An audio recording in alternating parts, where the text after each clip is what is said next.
ఇంద్రజాలం వెను తిరిగి వస్తుంది కాలం రేపుగా మన పాపగా పుడుతుంది సరికొత్తగా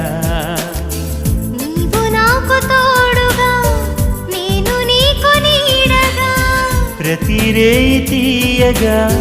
పిలుస్తోంది హాయిగా